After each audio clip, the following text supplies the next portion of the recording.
Bienvenidos a esta nueva edición de Chile Alimenta Sostenible, como siempre en Agricultura TV, en Radio Agricultura, en todos nuestros medios, también a través de Zapping, Canal 182 y por supuesto también a través de 50 cable operadores en todo el país. Estamos, la verdad, que en cualquier parte nos pueden ver y también nos pueden ver desde distintos lugares donde están algunos también volviendo hoy en día también de vacaciones este lunes, después de haber estado esta semana que para algunos fue súper larga, para mí no, yo tuve que estar viniendo miércoles, jueves, viernes a Santiago. Pero hubo muchos de ustedes que yo entiendo que estuvieron también de vacaciones. Le enviamos un especial saludo también a María Emilia Undurraga, nuestra amiga, la Mary ahí, que el día de hoy nos va a estar conduciendo. Justamente está fuera del país, está volviendo por estos días, así que le enviamos un gran abrazo. Ojalá lo haya pasado muy bien junto a la familia porque se lo merece. Y el día de hoy tenemos una entrevistada súper especial, emprendedora, distinta. La verdad que el tipo de entrevistados que nos gusta tener en el programa porque presentan temas nuevos, distintos, con nueva metodología, donde hay ciencia detrás, también aplicada a un plan de negocio atractivo para llevarlo al sector alimentario y generando valor, que es lo más importante. Se trata de Francia Navarrete, ella es cofundadora y COO de Protera, es ingeniera en biotecnología, especialista en clonación molecular, técnicas microbiológicas y finanzas, ganadora del premio Inspiratec 2020 y Jóvenes Líderes 2021 del Mercurio.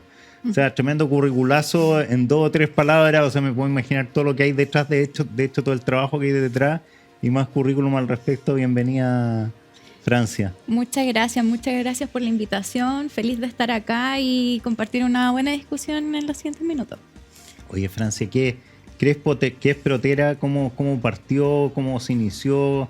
¿Cuál es la idea que había detrás? ¿Y por qué esto de hacer de biotecnología también y el trabajo con proteínas algo, una vocación de vida?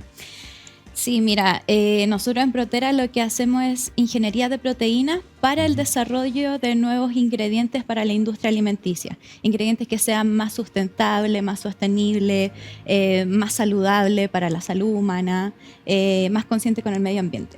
Entonces, todo esto lo hacemos nosotros gracias a una tecnología que llamamos MADI, que es una inteligencia artificial que nos ayuda a poder modelar la ingeniería de proteínas antes de pasar al laboratorio. Entonces, las campañas son mucho más rápidas. Nosotros empezamos este emprendimiento en el año 2015.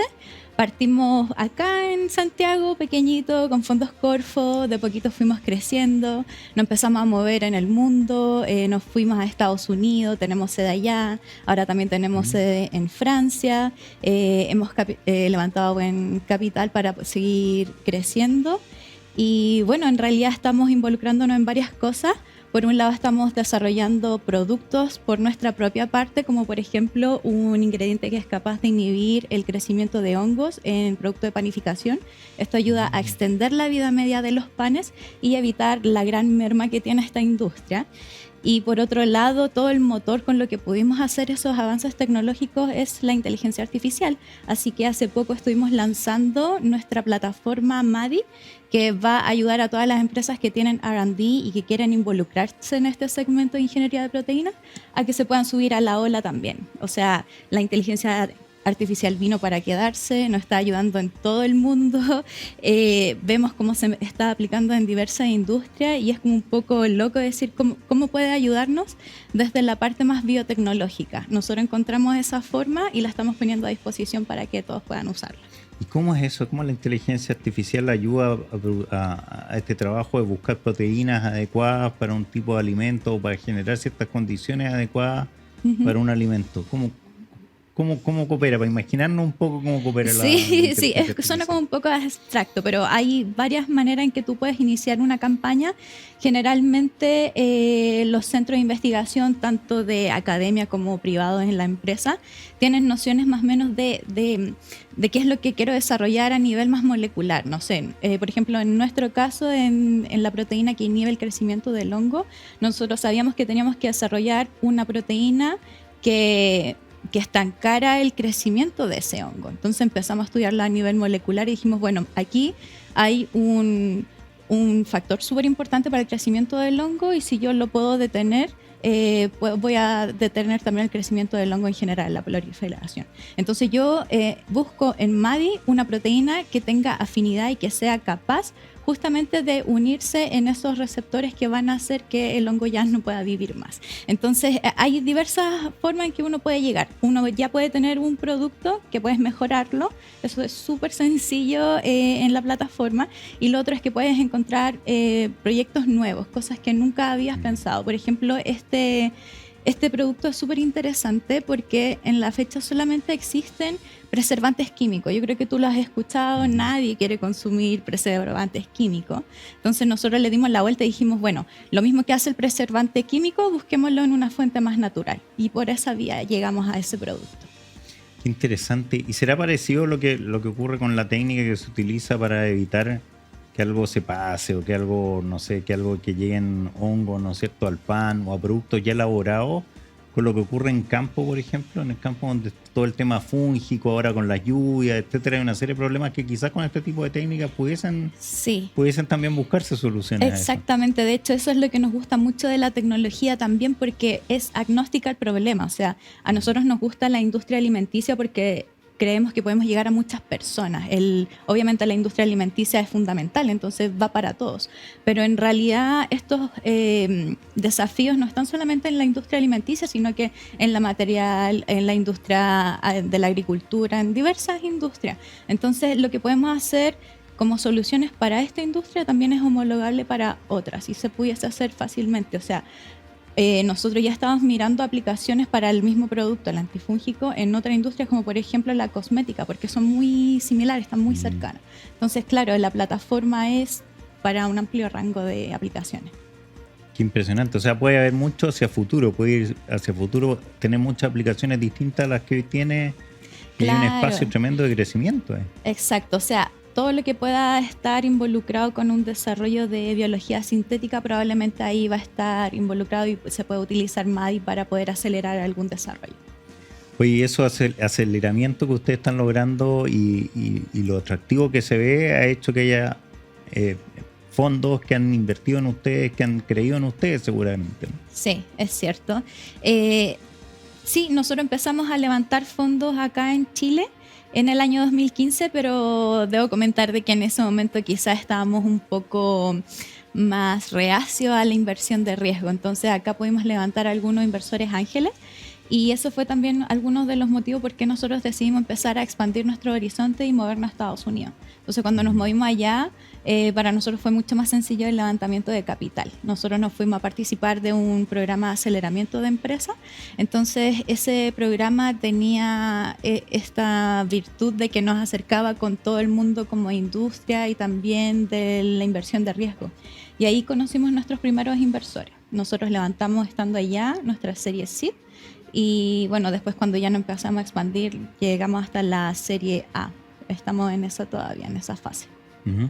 ¿Cómo para alguien que viene del área científica, con grupos profesionales que provienen de sectores científicos, el tener que afrontarse estos pitches, de hablar en 2 minutos, de hablar de una manera distinta? ¿Cómo lo hacen? Desafiante, fue súper complicado en un principio. De hecho, por eso nos vino a nosotros muy bien el tema del programa de aceleración de negocios, porque nosotros cuando tú entras a una carrera científica te forman de manera tal en que tu lenguaje cambia, tu lenguaje está hecho para hablar con un nivel de tecnicismo súper preciso. Entonces eso igual te permite moverte bien, pero en un ambiente muy científico, que se hable como el mismo idioma. Pero cuando sales de eso es complicado. O sea, llevar una tecnología que es muy compleja a palabras sencillas requiere de harta expertise y desarrollo del pitch. Entonces ahí sí, nos gastamos yo diría que todo el año en el que estuvimos en este proceso de aceleración fue netamente eso, aprender a cómo vendernos nosotros mismos y mostrar lo atractivo y lo interesante que estamos haciendo en palabras más sencillas y concretas que podamos llegar a más personas. Interesante, porque así como aprendieron hoy en día, ustedes pueden ser coach o mentores de otros emprendedores nuevos. Totalmente. A mí me encanta hacer eso porque de repente veo a emprendedores más jóvenes y me veo reflejado, obviamente. Hace unos 5 años atrás, y me gusta de repente poder escucharlo y ver cuando ellos vienen con una idea y no se dan cuenta que detrás traen algo súper interesante y no lo sacan a flote, hay que sacarlo a brillar, a mostrarlo más, y eso me gusta bastante y me gusta colaborar en esas instancias también, y sobre todo si son proyectos que tienen mujeres, porque también nos falta mucha presencia femenina en el mundo del emprendimiento y de la ciencia en general. Pero siempre se está promoviendo también, hay varias iniciativas, esto de las mujeres líderes también, sí, etcétera. En el caso tuyo te tocó también obtener uno de estos premios. El Inspiratec, sí. El Inspíratec, ¿qué significó para ustedes el haber sido galardonados también? Primero que todo, un honor enorme, porque obviamente en ese programa se evalúan mujeres de todo el país, entonces poder estar seleccionada ahí, un honor. Y lo otro es también poder seguir participando de las instancias más allá del premio per se, ser parte de la comunidad para seguir en contacto con las chicas nuevas que están mirando ese tipo de puntos de encuentro. Creo que es fundamental también para promover el emprendimiento. Oye, el Madi, tú nos contabas que al inicio de que es una plataforma que va a quedar también disponible para otros. Exactamente, sí. Lo que nosotros hicimos con Madi, bueno, esta es la tecnología motor de Protera. Todos los desarrollos que nosotros hemos hecho en cuanto a desarrollo de productos fue en base a ella. Y hace 2 años atrás nosotros decidimos empaquetarla en una plataforma más visual para que otros pudieran acceder a ella también. Porque como para hablar en palabras más simples, cuando uno desarrolla en un principio una tecnología se ve casi como la Matrix, que es como todo con algoritmos, y para poder utilizarla tienes que saber más o menos cómo hacer el coding y estar como a la vanguardia de cómo utilizarla. Entonces nosotros dijimos, bueno, hagámosle una interfaz gráfica que sea bonita, que sea intuitiva, y permitamos que la comunidad científica completa pueda acceder también a esta tecnología, porque no podemos ser tampoco tan ambiciosos de querer nosotros hacer todo. Pudiésemos hacer muchos más proyectos, pero siendo como consistente, necesitamos que todos se sumen a hacer innovación, que se sumen a hacer productos más sustentables, y nosotros no lo vamos a hacer todo. Entonces hagamos una comunidad, permitamos que otros accedan también. Y lo importante acá es empoderar a esa comunidad científica, porque no sé si hablamos de repente la gente que se relaciona con algunos software, los software que hoy en día existían para hacer análisis de proteína, empezar como a planificar tu experimento, tenían un approach, como te digo, como que requería de un conocimiento previo muy especializado. Entonces nuestra idea es casi democratizar el acceso a eso para que, no sé, una persona que trabaja en el laboratorio, que no sabe mucho de bioinformática, incluso pudiese acceder y fácilmente poder correr sus campañas. Entonces ahí expandimos la masa crítica de gente que pueda hacer innovación también. Buenísimo. Ustedes que se han ido expandiendo, que están en Estados Unidos, ¿qué es lo que se está viendo en otros lugares del mundo también y cuáles son las tendencias en materia de proteína? Bueno, ahí hay varias aristas también que están apuntando, pero al mismo fin.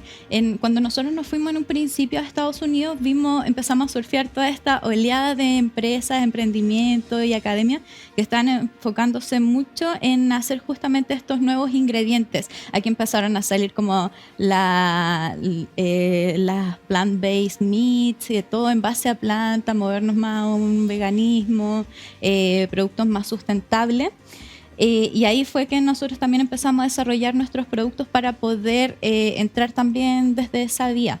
Lo que veo hoy en día es que con esta llegada de la inteligencia artificial está permeando para toda la industria, y la biología sintética también es una de ellas. Nosotros cuando partimos siempre quisimos hacer este software, pero en ese momento era algo todavía muy lejano. O sea, yo creo que tú en el 2015 no escuchabas mucho de inteligencia artificial.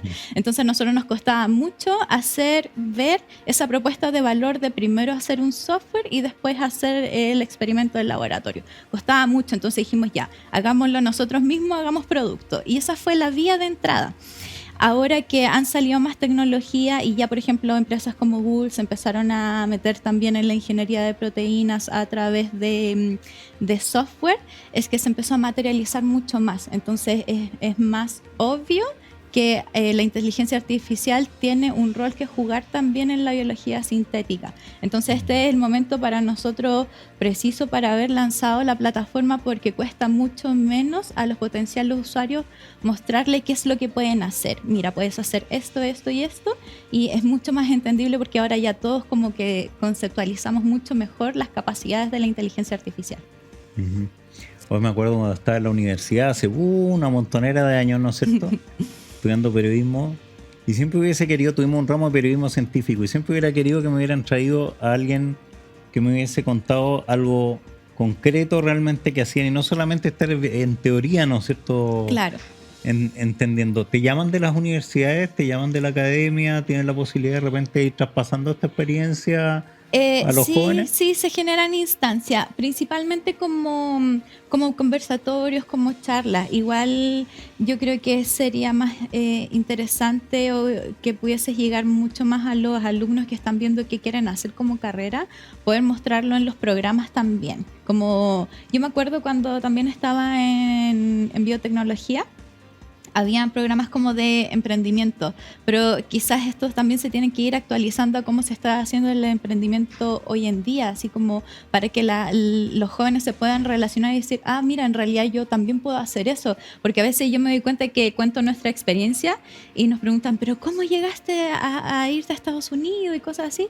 Como que suena algo como muy difícil de realizar, y creo que en realidad hay medios para poder hacerlo e internacionalizarse rápidamente también, porque cuando desarrollamos tecnologías que son ambiciosas y que queremos romper una industria y revolucionar las cosas, eso no puede quedarse local, no puede ser así, tenemos que apuntar a un mercado mucho más internacional. Uh-huh. Si nos pudieras decir algunas formas a través de las cuales Protera coopera con la sostenibilidad alimentaria. Protera es la sustentabilidad, es un eje primordial en Protera, porque todos los productos que nosotros estamos desarrollando, que he hablado de la preservación del pan y otros que tenemos en portafolios, todos apuntan a lo mismo, hacer algún aporte en la disminución de los desperdicios alimenticios, en la preservación del medio ambiente, es un eje fundamental. Y el por qué pusimos a disposición la tecnología es porque también, hablando con la industria, nos dimos cuenta de que en realidad estamos todos remando para el mismo lado, todos queremos hacer productos más sustentables, más limpios, más saludables. ¿Cómo se trabaja el tema de las licencias y todo eso hacia el futuro, hacia adelante? Debe ser complejo. Yo creo que seguramente si yo te pregunto, no sé, qué es lo que viene hacia adelante, va a costar que me des cosas concretas, porque hay mucho de propiedad detrás de eso intelectual. Sí, pero igual siempre podemos hablar como a grandes rasgos como de los trendings y las cosas que vemos que van a pasar sí o sí. Yo creo que la industria alimenticia se va a revolucionar. Como que ya todos somos conscientes de que no podemos hacer un consumo tan poco optimizado como lo hacemos hoy en día. Las pérdidas, el uso de suelo, todo tiene que mejorarse porque, de partida está muy relacionado a los objetivos de desarrollo sostenible para el 2050 de las Organizaciones Unidas. Estamos más conscientes, tenemos más acceso a la información y sabemos de que la población está incrementando y los recursos naturales no están incrementando. Entonces algo que tiene que pasar sí o sí es optimizar el uso de los recursos naturales. Y eso es algo que tiene que tocar todas las aristas, desde la agricultura hasta el producto final envasado en el supermercado. Todo tiene que estar coordinado. Entonces veo ahí que obviamente desde todos esos mercados, desde toda esa industria, tienen que hacer innovación para cambiar las cosas como se están haciendo hoy en día. Se tienen que optimizar sí o sí. Entonces yo, por ejemplo, veo algo que va a ocurrir sí o sí, es el tema de los ingredientes, y por eso nosotros estamos tan inmiscuidos en eso. Los ingredientes tienen que cambiar, no pueden ser tal y cual lo estamos consumiendo hoy en día, lo estamos fabricando. Y para poder hacer eso, tenemos que desarrollar también tecnologías de manufactura, porque no puedes competir tampoco con un producto que es 10 veces más caro. Tienes que democratizarlo para que llegue a todas las personas. Entonces tienes que hacer desarrollo en cuanto al producto, también en la manufactura y toda la cadena de valor. Uh-huh. ¿Y qué antes el huevo o la gallina en este sentido? O sea, el público, ¿no es cierto? El ciudadano viene, que el consumidor, la familia, es la que impulsa que se vayan generando los cambios, o más bien la industria puede ofrecer cambios y de esa manera ir generando hábitos. Yo creo que esa es una muy buena pregunta, porque creo que como sociedad no nos damos cuenta del gran poder que tenemos en cuanto a comportamiento de consumo. Yo veo que todas las empresas con las que nos pudimos relacionar estando en Estados Unidos, y estuvimos en San Francisco, y allá todos van a buscar tecnología, todas las empresas que están haciendo innovación, empresas grandes van a buscar tecnología, y todos querían lo mismo, productos más sustentables. ¿Y es por qué? Porque son súper buenas personas. Pucha, en parte quiero creer que sí, pero por otra parte también obviamente ellos están muy influenciados por lo que está consumiendo el consumidor. ¿Cuál es la atracción? ¿Qué es lo que más van a vender? Y el consumidor hoy en día está mucho más atento y más informado a qué es lo que contiene su alimento. Ya no quiero preservantes, ya no quiero tal ingrediente, porque sé que no sé, incluso todo el movimiento más vegetariano o flexitarian, que son los que prefieren productos vegetales si es que tienen las alternativas que les gusten. Se da justamente por eso, por un consumidor y que me está mostrando en sus preferencias que quiere un producto más consciente con el medio ambiente también. Entonces está muy movido por qué es lo que está comprando principalmente el consumidor. Uh-huh. Oye, ¿tú ves que a nivel de agricultura también se viene un cambio, o solamente a nivel de agroindustria o de industria alimentaria? También veo que se vienen hartos cambios. En realidad la innovación en la industria agricultural también se arrastra hace bastante tiempo. Lo que cuesta hacer es... Yo veo muchos emprendimientos que andan por ahí, no sé, revolucionando, no sé, los huertos verticales y todo este sistema como de optimización de suelo y preservación de suelo. Lo que falta, como te comentaba, también es lo mismo que pasa en la industria alimenticia, es poder desarrollar tecnologías que disminuyan los costos para hacerlo competitivo con las tecnologías que se utilizaban antes. Entonces, cambiar lo clásico por algo más moderno, pero que a la vez también lo haga costo efectivo, porque obviamente el tema económico es sumamente importante. Uh-huh. O sea, por ejemplo, poder cambiar un producto fungicida sintético, químico que se aplica, ¿no es cierto?, en el campo, poder cambiarlo con un producto fungicida realizado en base a inteligencia artificial, con un sistema como el de ustedes, puede ser fantástico, en base a proteínas. Sí. Totalmente. Es el mismo, de hecho es el mismo problema del pan, es protegerlo contra un microorganismo que lo va a estar infectando, así que es el mismo problema que se puede utilizar para una industria distinta. Oye, para ir cerrando, Francia, me encantaría que pudiese hacer un llamado a los emprendedores, a los jóvenes que hoy en día están ingresando y quieren hacer su emprendimiento en base a proteína o en base a innovación, ven lo de la inteligencia artificial, se empiezan a alucinar con estos temas, ven un ejemplo en ti también. ¿Qué les dirías a ellos para que se animen, para que se impulsen? De repente se van a tropezar, puede ser que no les resulte la primera, pero pueden salir adelante finalmente. Sí, bueno, primero que todo la perseverancia es un tema súper importante, sobre todo en la biotecnología, que son desarrollos que toman mucho tiempo. Entonces la perseverancia es crucial, y también el compromiso de que cuando uno está haciendo un emprendimiento de cualquier área, en realidad es la entrega de poder hacerlo y llevarlo a cabo con todo, y esto no puede ser a medias, uno se tiene que entregar, tiene que dedicarse, sacrificar muchas cosas, pero también lo que uno va cosechando fruto de ese esfuerzo es sumamente enriquecedor. Entonces si se deciden hacerlo, tienen que estar conscientes que es una entrega de tiempo completo y que tienen que tomar todas las posibilidades y las oportunidades que se dan. Yo, si pudiese mirar hacia atrás en nuestra historia y cómo Protera llegó a estar en el punto en el que está, yo diría que lo mejor que hicimos fue tomar todas esas oportunidades.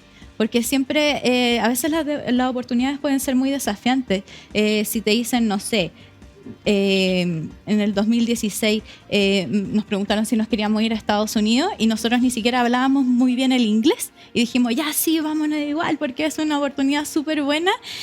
Eso yo creo que es clave, tomar la oportunidad, aunque a uno se le haga muy complicado y muy desafiante, tirarse a la piscina. Ese es el tema. Buenísimo, una excelente receta. Francia Navarrete, cofundadora y CEO de Protera.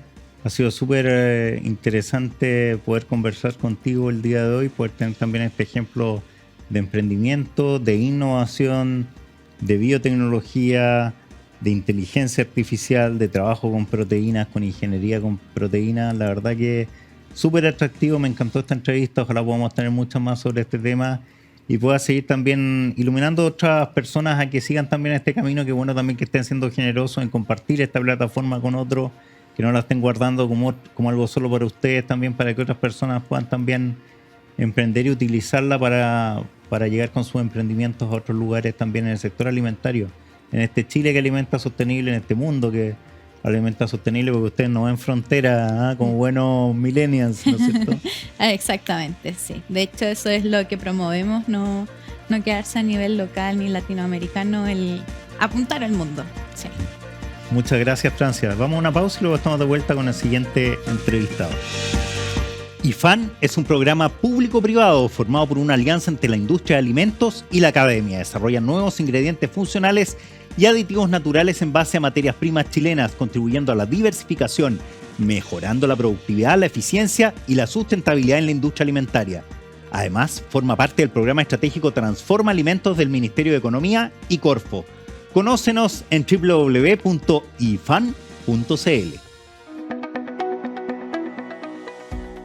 El foco principal de IFAN está relacionado con ser una fuerte alianza ciencia-empresa, de una mirada en conjunto, con una visión a largo plazo, focalizada en el desarrollo de ingredientes funcionales y aditivos naturales para entregar a la industria alimentaria nacional y también a los mercados globales. De aquí a los próximos 8 años, nosotros queremos entregar más de 18 productos comerciales. Queremos haber establecido más de 40 vínculos entre ciencia y empresa. Queremos contar con más de 12 ejemplos de propiedad intelectual, sean estas patentes o secretos industriales, para dar más seguridad a la innovación efectuada.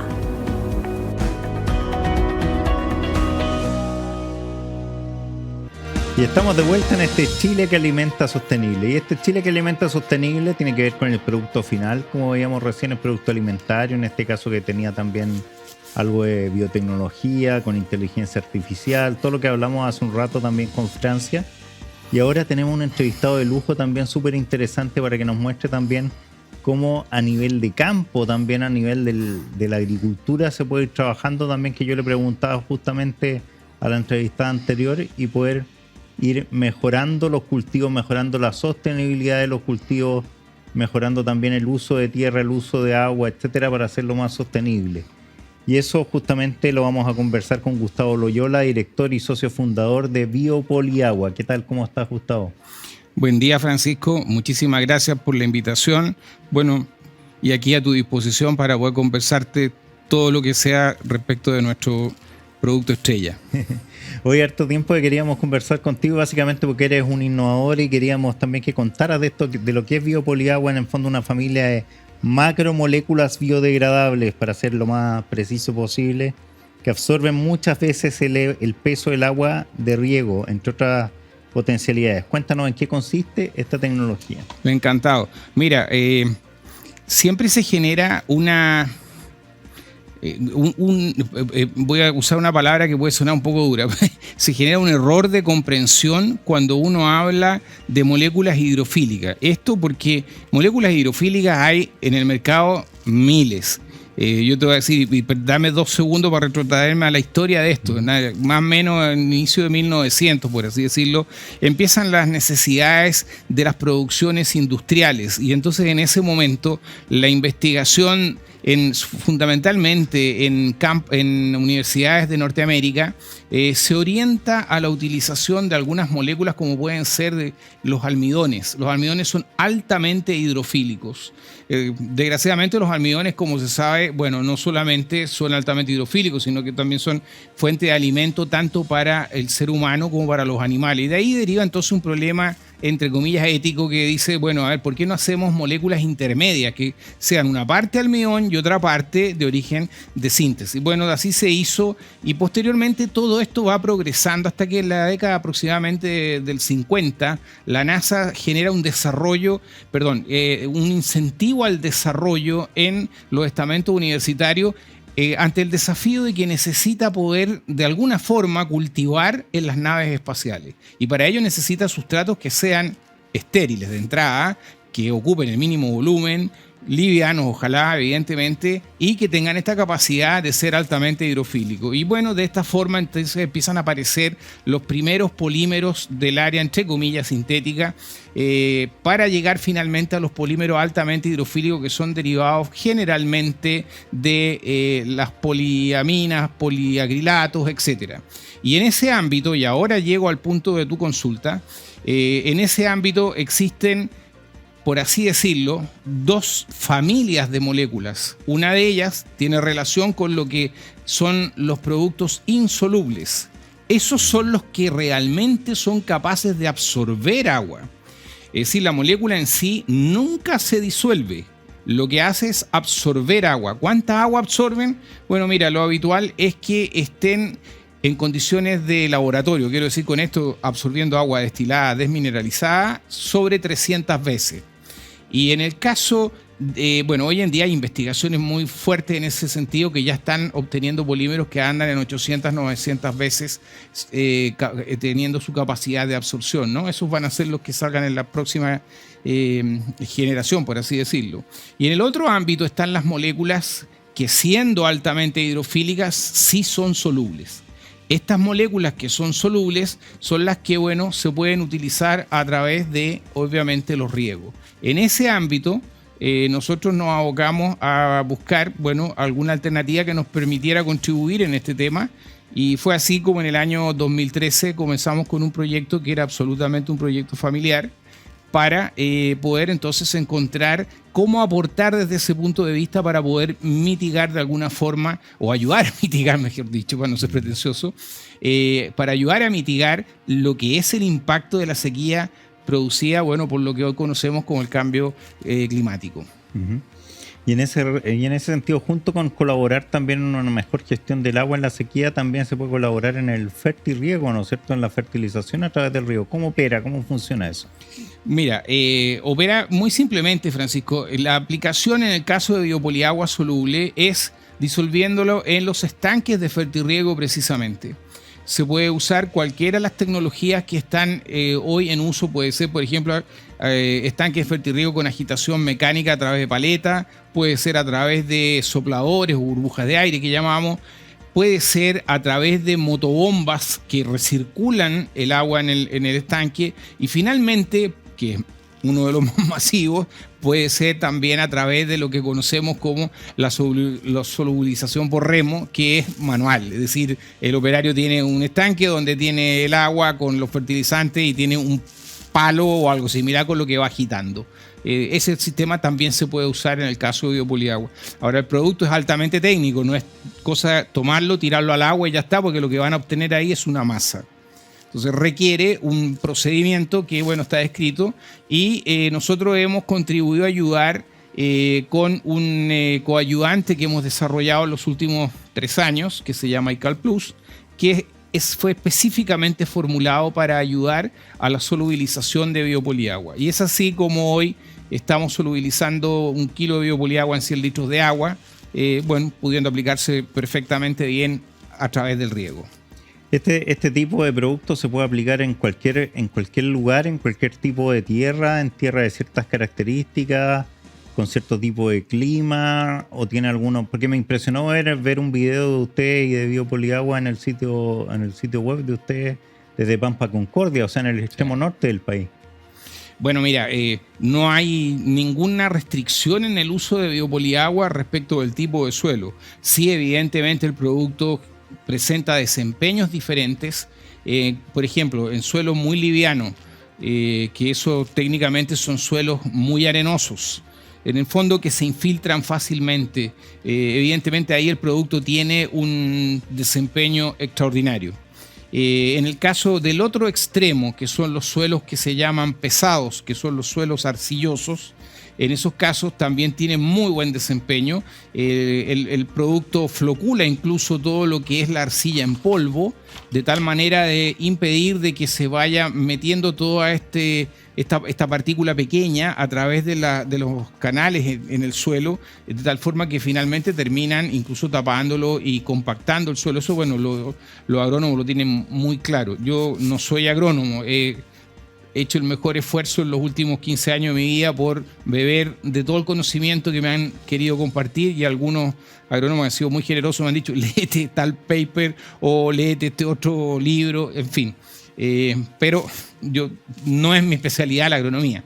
Así que, pero dicho eso, evidentemente que el producto se puede usar en cualquier tipo de suelos, y lo único que varía es un poco la dosis, pero no es una variación extrema. Te hablo de que Biopoliagua en los suelos muy livianos se usa en el orden de 3 kilos por hectárea, más o menos cada 30 días, y en el caso de los suelos arcillosos o pesados se usa del orden de 1,5 kilos, 2 kilos. O sea, no es tampoco una gran diferencia. El producto además es muy económico.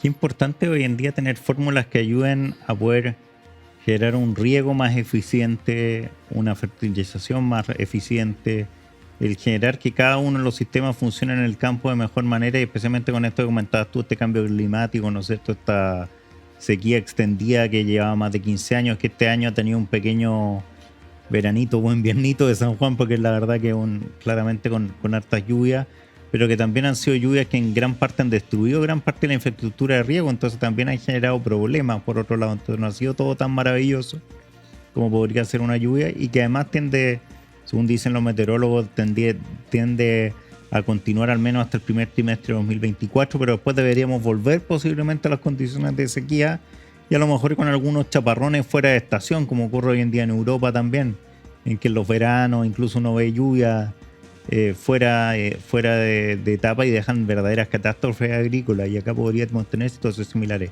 Desde esa perspectiva, ¿cómo ves tú el aporte de este tipo de productos y el no soltarle la rienda al riego? Bueno, mira, nosotros sugerimos a los agricultores que Biopoliagua soluble debería de ser usado durante todo el tiempo. ¿Cuál es la razón? Bueno, hoy sabemos que la sanidad del suelo está estrechamente relacionado con la microbiota que tiene el suelo. Y aquí voy a hacer un paréntesis cortito. Desde hace, ya diría por lo menos unas 3 décadas, uno ha estado informado de la existencia del microbioma en el ser humano, que no es más que, por así decirlo, un consorcio de microorganismos que tenemos en el intestino, que se habla de que son del orden de 700, 800 gramos por persona, y que viene hoy a ser reconocido como un órgano más. Estamos hablando como un órgano como el corazón, como son los pulmones, como los riñones, etc. Es así de importante en nuestro equilibrio de salud. Resulta ser de que cuando nosotros desestabilizamos ese microbioma, y me voy a tomar 10 segundos más sobre este tema porque es importante, desestabilizamos todo nuestro organismo. Por ejemplo, hoy sabemos que un neurotransmisor muy, muy importante como es la serotonina se sintetiza sobre el 90% en el intestino. Y bueno, parece una cosa increíble. Te voy a decir que en medicina china es ampliamente conocido la interacción que hay entre la parte emotiva y el intestino. De hecho, la parte emotiva, de alguna forma regulada por el órgano corazón, es pareja yin-yang con el intestino delgado. Y entonces, esta conexión que ya el ser humano en algunas civilizaciones humanas se conoce de hace, hablemos así, 5.000 años, bueno, hoy hay gran conciencia de la importancia que tiene. ¿Por qué hice este paréntesis? Porque desde hace unos 15, 20 años se ha empezado a hablar cada vez con mayor fuerza de la importancia vital que tiene la microbiota del suelo. La microbiota del suelo, conformada por consorcios de organismos que, entre otras cosas, generan hormonas vegetales, aminoácidos, agentes quelantes, etcétera, que son fundamentales para el buen desempeño de la planta. Debe entonces esta microbiota ser mantenida en condiciones lo más saludable posible. Y esto, evidentemente, tiene tiene que ser mantenido aún en aquellas plantas que son de hoja caduca. Las plantas de hoja caduca, como sabemos, en algún momento botan todo su follaje y entonces se van a una especie de dormancia. Bueno, ahí existía antiguamente la idea de que la planta, bueno, está durmiendo, no importa mucho, pero sí importa, porque la interrelación con la microbiota del suelo es fundamental. En el momento en que esas plantas empiecen a despertar, lo que se necesita es tener una microbiota lo más potente posible, que sea capaz de entregarle todos aquellos metabolitos que la planta necesita. Que siempre le entrega, no le entrega todos los metabolitos, me estoy expresando a lo mejor en forma mal. Me refiero exclusivamente a los metabolitos que la microbiota entrega, ¿no? Y bueno, en el caso de las plantas de hoja perenne, evidentemente que siempre se necesita que esa microbiota esté sana. Entonces, visto desde ese punto de vista, nosotros decimos, señores, usen biopoliagua soluble durante todo el año. Lo único que va a cambiar es la cantidad y la periodicidad. Porque la cantidad, evidentemente, que en el periodo en que se está en receso, es menor y se espacía el tiempo de la aplicación, nada más que para mantener la humedad adecuada. Hoy en día existe acá en Chile como consenso, por lo que yo les escucho a los entendidos, de que se necesita en ese periodo por lo menos aportar del orden de 200 metros cúbicos por hectárea en esa etapa para mantener una microbiota en buenas condiciones. Discúlpame si me alargué mucho, pero es un tema que me apasiona. Sí, así como el tema de la microbiota, hay otro tema que es clave también en los suelos en nuestro país, que es su alta salinidad, mucho en la zona centro y zona centro-norte y norte del país son en general bastante salinos. A medida que nos vamos avanzando hacia el sur es menos gravitante ese problema, pero es un problema. ¿Y cómo se relaciona biopoliagua con ese tema? Bueno, desafortunadamente biopoliagua no arregla las condiciones de salinidad del suelo, es decir, si tu suelo es salino, va a seguir siendo salino. Ahora, la gente que riega sabe cómo poder manejar estos temas de salinidad, ya sea tanto con aditivo como con los mismos lavados que hacen cuando disponen del agua adecuada. Lo que sí te puedo decir es que acá hay un aporte en el sentido de no incrementar la salinidad en forma innecesaria. ¿Por qué? Y aquí me voy a permitir explicarte un poco de cómo funciona biopoliagua. Biopoliagua es una macromolécula, mejor dicho, es una población de macromoléculas, y yo te diría en promedio tienen una masa molecular del orden de unos 20 millones de Dalton. Para entendimiento así rápido voy a hablar de gramos, 20 millones de gramos. Si uno la compara con el peso que tiene una molécula de agua, que en la misma unidad sería 18 gramos, nos damos cuenta inmediatamente de que aquí hay 6 órdenes de magnitud de diferencia entre el tamaño de una molécula de agua y una macromolécula de biopoliagua. Ahora, biopoliagua está lleno de cargas eléctricas que van coordinando moléculas de agua en todo su ámbito, de tal forma de que uno podría imaginar como un gran tallarín largo, que va generando capas de coordinación de moléculas de agua desde su centro hacia afuera. ¿Esto qué hace? Hace que el paso del agua a través de los canalículos en el suelo, bueno, en el caso de la molécula de agua, ya sabemos, hay una parte que está absorbida al sustrato propiamente tal muy fuertemente, se sale sobre 300 grados y otros 600, en fin. Pero la parte que nos interesa a nosotros, que es la que se absorbe entre 0,33 y 15 bares más o menos, esa es un agua que está a disposición de la planta y se absorbe única y exclusivamente por diferencia de presión osmótica. Y en el caso entonces de biopoliagua, ¿qué es lo que hace? Biopoliagua, como dije, es esta enorme macromolécula que cuando es puesta en contacto del suelo empieza a bajar por los canalículos, pero evidentemente ya no tiene la libertad de bajar libremente como baja la molécula de agua atraída por la fuerza de gravedad.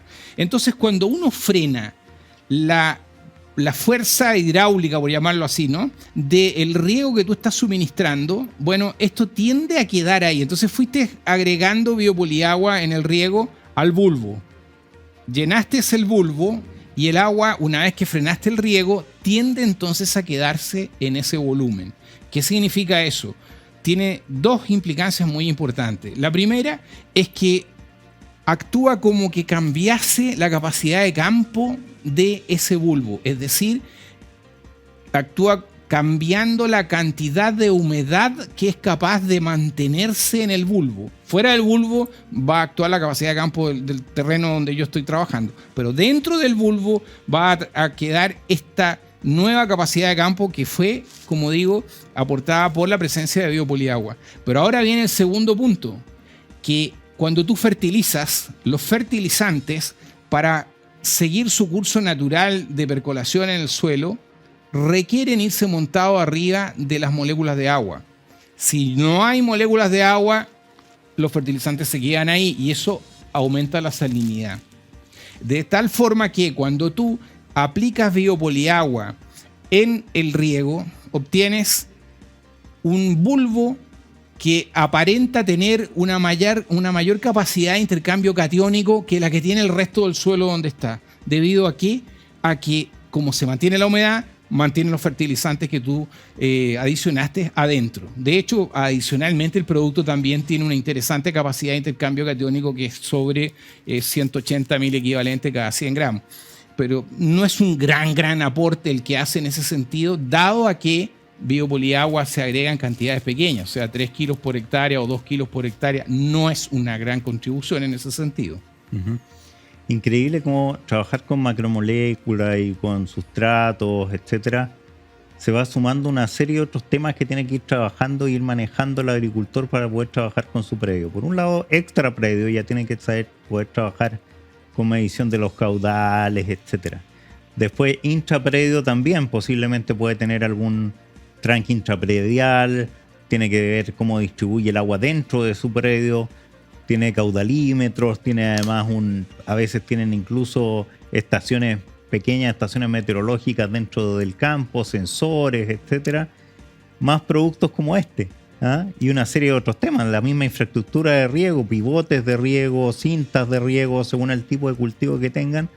La verdad que, y esto me gusta comentarlo porque muchos de nuestros televidentes y auditores, porque nos ven por Radio Agricultura, nos escuchan por Radio Agricultura y nos ven por Agricultura TV, algunos son del sector agrícola propiamente tal y otros ven los alimentos más desde lo macro, ¿no es cierto?, más desde el punto de vista del consumidor.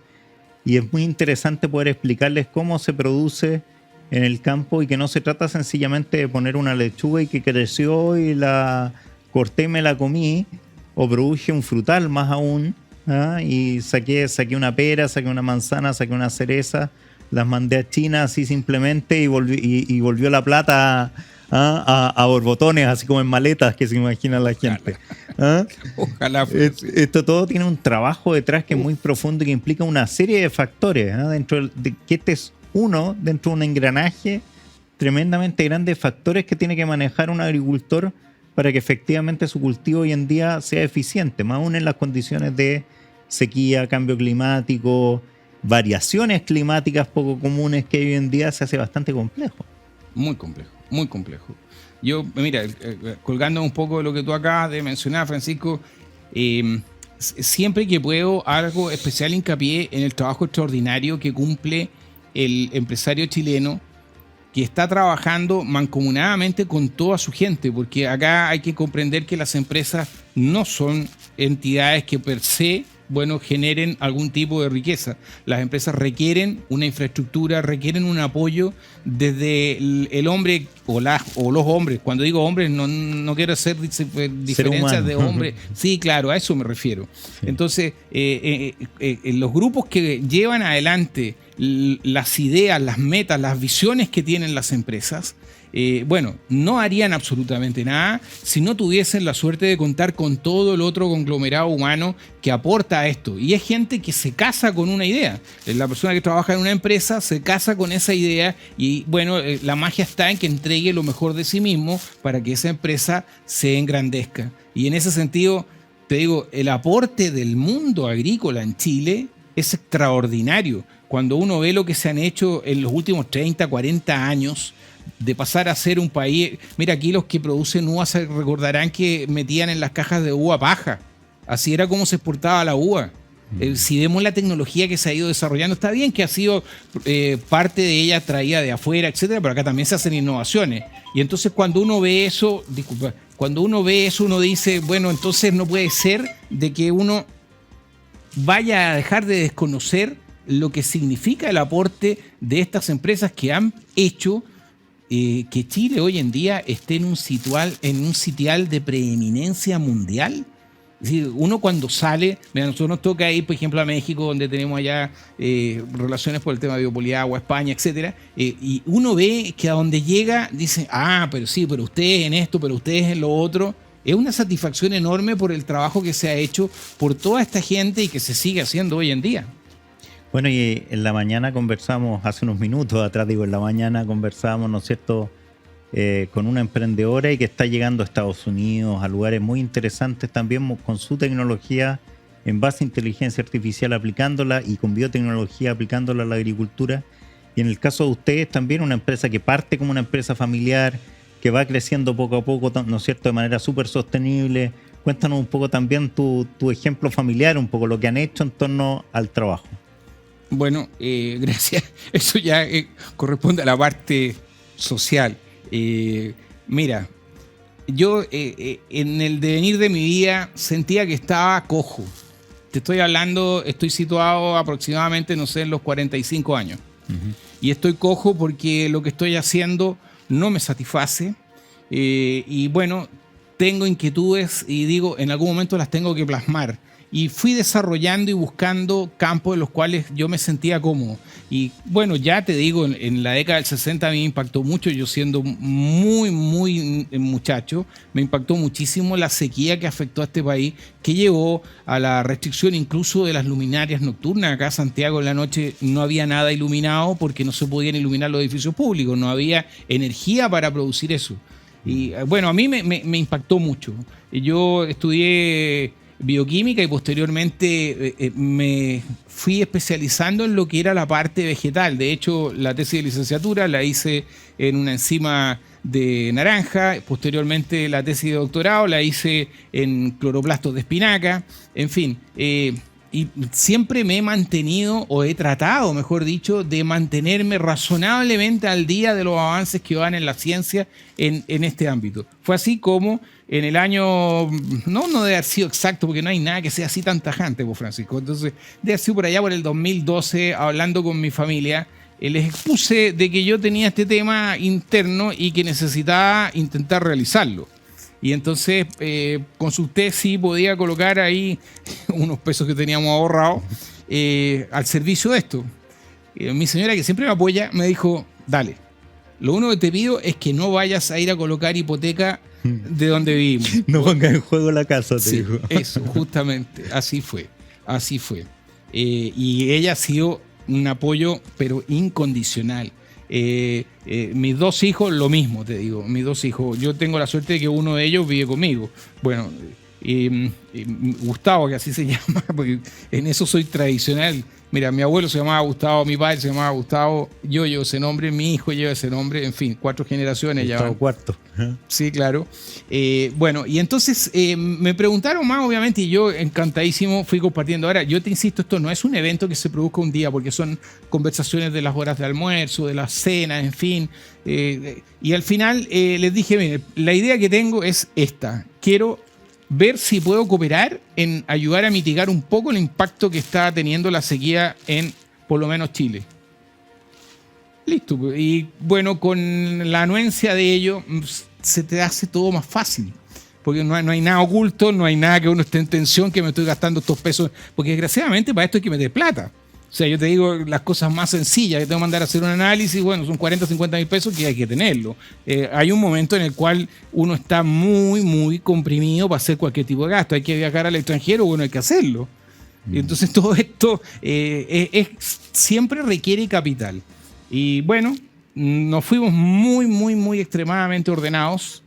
Y bueno, de esa manera entonces pudimos ir avanzando en lo que fue el desarrollo de la idea de Biopoliagua y estar hoy en día en una posición que nos resulta razonablemente como llena de desafíos por delante y que a mis 68 años me tiene así. ¿Qué te digo? Yo me despierto todos los días feliz, Francisco, feliz. Agradezco al universo de estar vivo, de que mi cabeza todavía siga funcionando razonablemente. Y bueno, de colocar lo mejor de mí en pos de seguir avanzando con este proyecto. No hay como trabajar y hacer lo que a uno le gusta, ¿no es cierto? Somos de los mismos. Tú lo has dicho, Ajá. tú lo has dicho. Oye, muchas gracias, Gustavo. Ha sido muy interesante poder conversar con Gustavo Loyola, socio fundador de Biopoliagua en Chile Alimenta Sostenible. Muchas gracias, Gustavo. Gracias a ti, Francisco, muy gentil. Pues bueno, y con esto vamos terminando este programa después de estas 2 entrevistas que fueron súper interesantes. Yo lo pasé bien conversando porque la verdad que se nos pasó volando el tiempo. Espero que ustedes también, porque tiene que ver también con innovación, con emprendimiento, con ejemplo de familia. La verdad, todo notable para poder realizar innovación, soluciones para el sector agrícola, para el sector alimentario en general. Así que muchas gracias. Nos vemos la próxima semana, donde esperamos también que me acompañe la Mary, mucho más entretenida como siempre, mucho más simpática que yo. Esta semana tuvieron que mamarse al pesado de Francisco, pero una nueva semana vamos a estar los dos y lo vamos a pasar súper bien. Un abrazo. Chao.